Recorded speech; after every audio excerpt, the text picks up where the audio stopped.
Hey guys, welcome back. Today we're going to do another book review video, kind of like we did last week.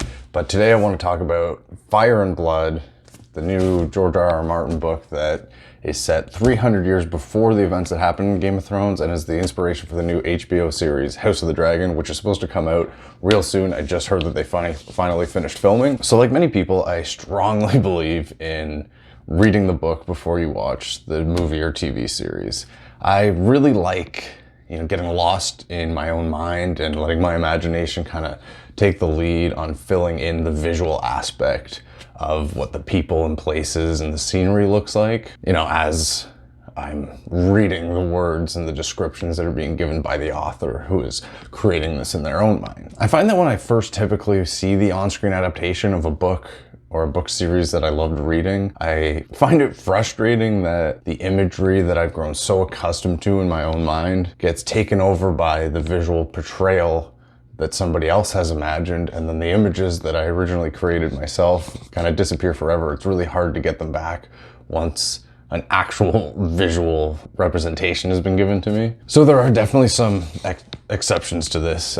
Lord of the Rings was super well done, and I love watching those movies all the way through. Harry Potter is another good example. The casting and the set design was phenomenal in that series. And of course, the Game of Thrones series was just super well done. The second thing that frustrates me about on-screen adaptations of books is when the story gets changed, like for no good reason. Lord of the Rings comes to mind, and the one that really gets me is when they're supposed to go and meet Tom Bombadil. He's supposed to be like the first extraordinary character they meet on their adventure, and the movies just kind of gloss over that. But I mean, they're so well done that while you're watching them, it doesn't necessarily feel like there's anything missing. The diversions from the books, A Song of Ice and Fire, into the Game of Thrones television series grow further and further away as the series progresses. At first, it kind of just seemed like there was some weird timing.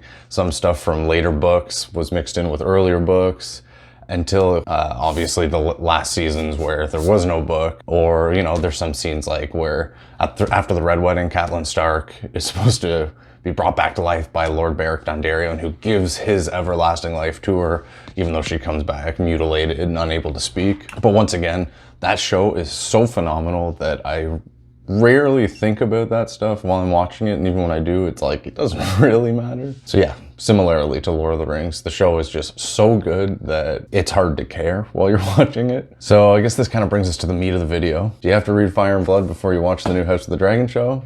We'll get to that in a second. I do want to talk a little bit about the book first, but I'm going to preface this with saying that I tried really hard to leave out anything that resembles spoilers in this review.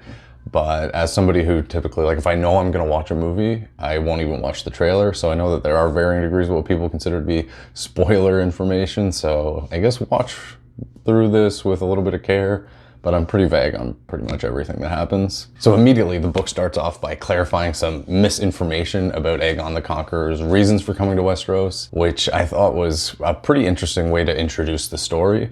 Instead of going back in the past on a series that I was really into and trying to learn more about the history, learn new things about the history of that world and those character developments and all that, the first thing that happens is you're taken into the past, and it's like, oh, here's something that you thought you knew, you're wrong. And I think that was a really cool way to do it, because it immediately takes you back into the story with even more wonder about the histories and stuff, because the one thing that you were clear on was misinformation. I also found that the beginning kind of read like a history textbook, mixed with a little bit of storytelling. It outlines in fair detail the events, and along with any social and political reasoning behind it, to really help you understand the reasons for Aegon's actions and why he does what he does. And easy enough to read, but George R.R. Martin's books tend to just start throwing name after name after name after place after place after place at you, and I always find it super hard to keep all that straight. Now, I didn't watch the Game of Thrones television series until I binged the whole thing in a few days to get ready to watch the 8th season premiere with Daniela, who really wanted to watch it with me.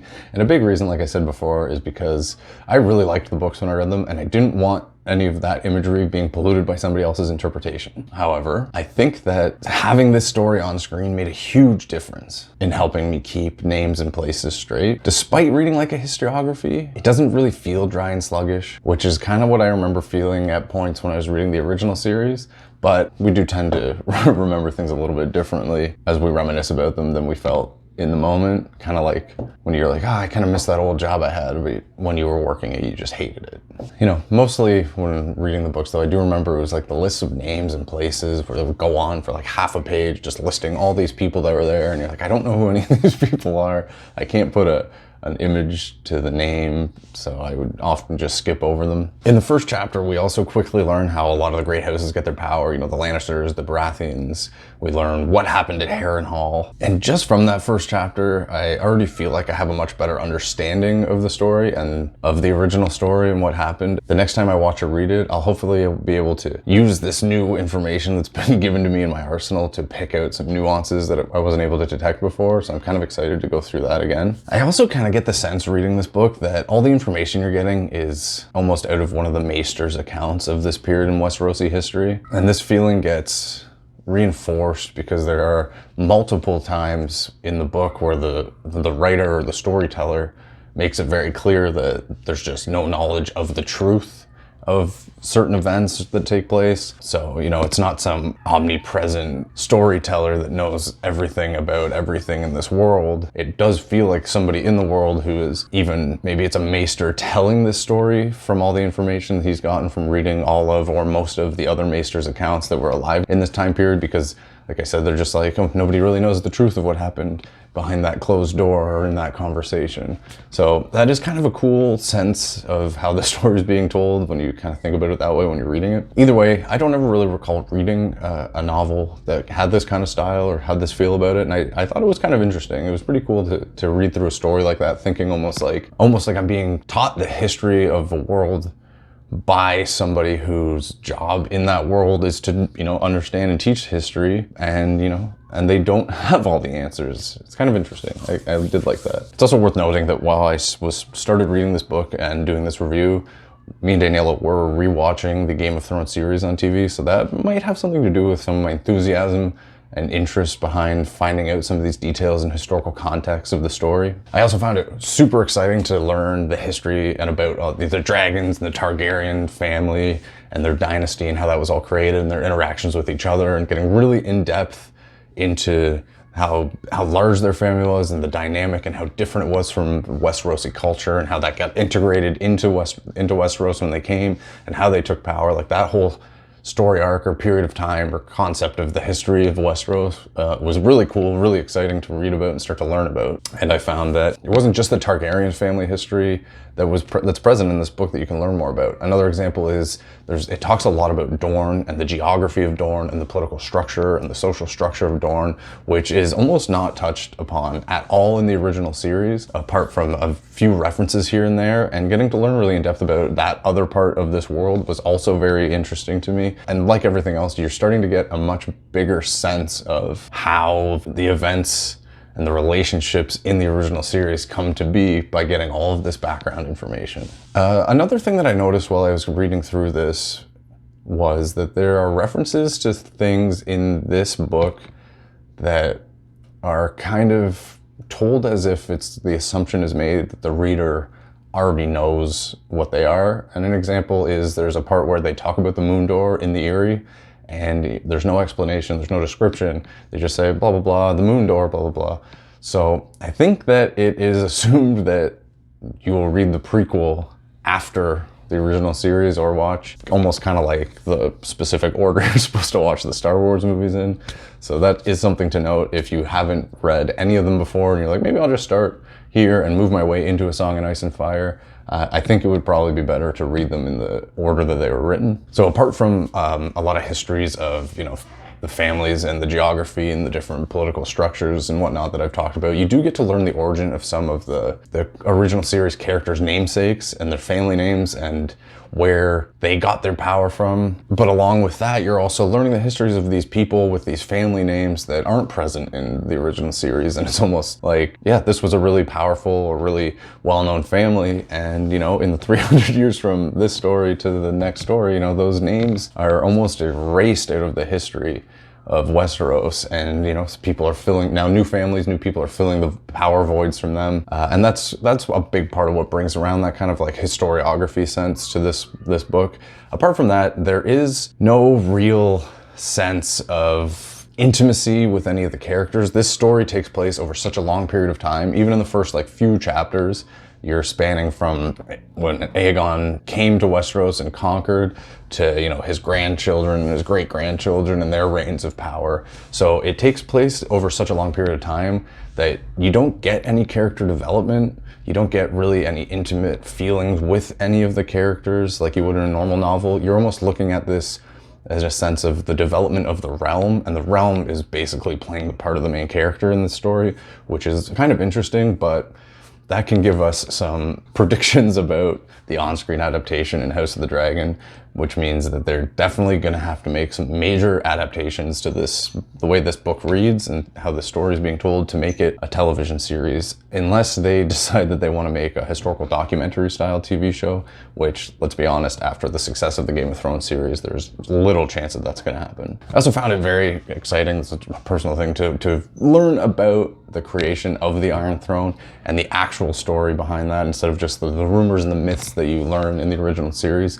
And especially because I was reading that part in this story within a day or two of watching that last episode of Game of Thrones where the Iron Throne gets destroyed.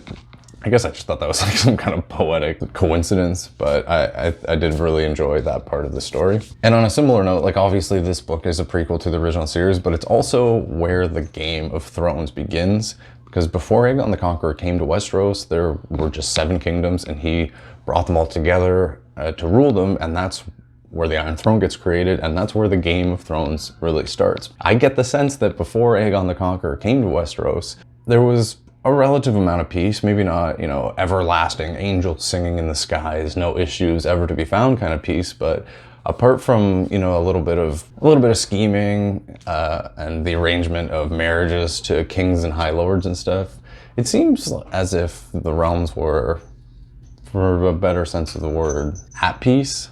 So this is kind of the beginning of the Game of Thrones. So now, full disclosure, I haven't even finished this book yet. And when I do, I might make a more in-depth review about it, but I really wanted to make this video because I know there's gotta be a lot of people like me who do not want to watch the show or the movie before they read the books.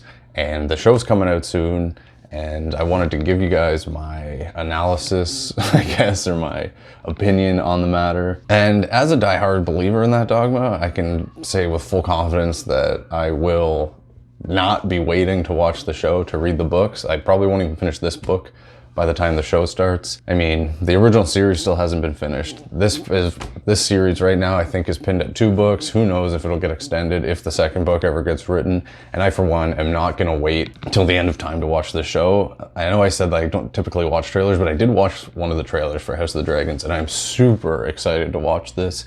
And, you know, my prediction about how they're gonna have to make the adaptations to this story to make it a successful television series have even given me kind of an idea that maybe this would be a good read-along book as a secondary resource, depending, like I said, how they do the time jumps in the show. But you could read the chapters or watch the episodes of the show that cover so-and-so years of period of time, and then refer back to the book or the TV show, you know, together, reading and watching the same time periods to get that full understanding of the events and the histories and the background knowledge and information that you need, and maybe you'll get an even fuller understanding of what's going on in that time period. So I'm kind of holding off from reading anymore to see if that will work, because I think that would be a great way to experience the television show and the book, is to have them side by side in juxtaposition to kind of follow along with each other. I also found that as I was reading this book and starting to take notes to do this review, I found myself, as time went on, getting more distracted, and every time I picked the book up to read, I was reading less and less each time,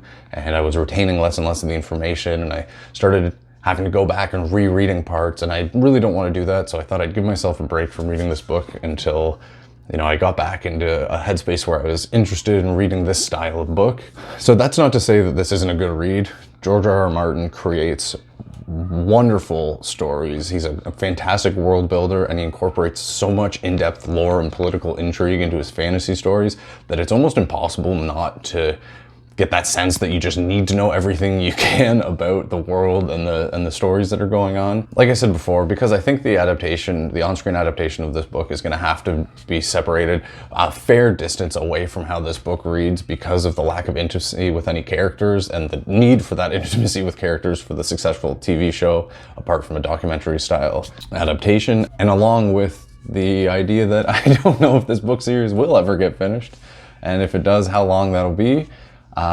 This book is deemed not necessary to read before watching the show, but if you're into this kind of thing, I think it is a definite good addition to have on your shelf. So anyways, if you've read this book or you're excited to read this or watch the show, leave me a comment and let me know what you think. If you found this helpful in determining whether or not you're going to read it first, let me know in the comments. And if you enjoyed this, hit that like button, hit subscribe, and hit the notification bell. We got lots more fun stuff coming up you can do inside and out. Thanks for watching. I'll see you guys in the next video.